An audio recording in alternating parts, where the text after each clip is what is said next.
Iran সমর্থিত ইরাকের মিলিশিয়াদের হামলা ঠেকাতে হিমশিম খাচ্ছে ইসরায়েল। ৬ অক্টোবর নতুন করে আবারও হামলা চালিয়েছে ইরাকের মিলিশিয়া। এবারের হামলায় ব্যবহার করা হয়েছে শক্তিশালী ড্রোন।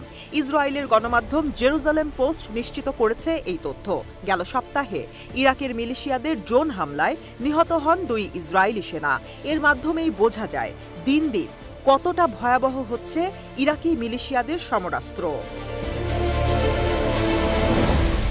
ইসরায়েলকে চাপে রাখতে কয়েকটি ফ্রন্টের মাধ্যমে ইহুদি রাষ্ট্রটির ওপর হামলা চালিয়ে যাচ্ছে ইরান। ইসরায়েল অধিকৃত গোলান মালভূমির সঙ্গে সীমানা রয়েছে ইরাকের। লেবাননের হিজবুল্লাহর পাশাপাশি শিয়াপন্থী মিলিশিয়া গোষ্ঠী ইসলামিক রেজিস্ট্যান্স ইন ইরাক হামলার মাধ্যমে প্রতিনিয়ত কাঁপাচ্ছে ইসরায়েলের উত্তরাঞ্চলকে।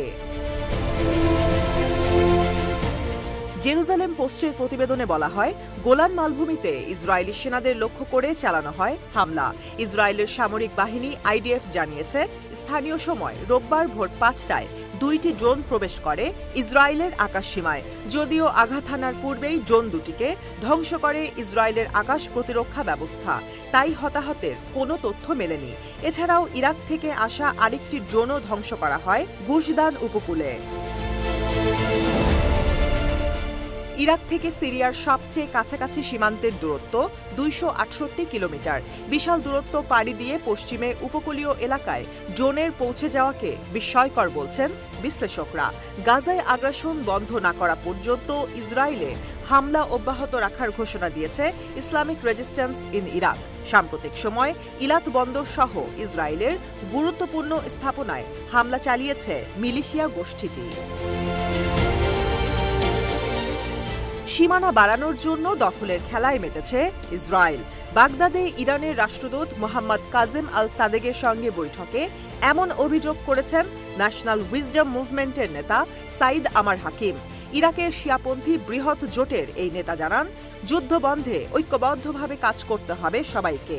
এছাড়াও গাজা ও লেবাননে জরুরি ভিত্তিতে ত্রাণ সরবরাহ ও বাস্তুচ্যুতের সাহায্যের আবেদনও জানান সাইদ আমার হাকিম। যুদ্ধবিরতির জন্য ইসরায়েলকে চাপ প্রয়োগ করতে সম্মিলিতভাবে কাজ করতে হবে organisation of Islamic cooperation OIC, Arab League ও অন্যান্য আন্তর্জাতিক সংগঠনগুলোকে। ইসরায়েলের নৃশংসতা প্রতিরোধে আন্তর্জাতিক আইন ও রেজুলেশন প্রয়োগের আহ্বান জানিয়েছেন সাইদ আমার হাকিম। সংহতির ওপর গুরুত্বারোপ করে ন্যাশনাল উইজডম মুভমেন্টের এই নেতা বলেন, সময় এসেছে মুসলিম রাষ্ট্রগুলোকে ঐক্যবদ্ধভাবে ইসরায়েলের আগ্রাসনের বিরুদ্ধে রুখে দাঁড়ানোর।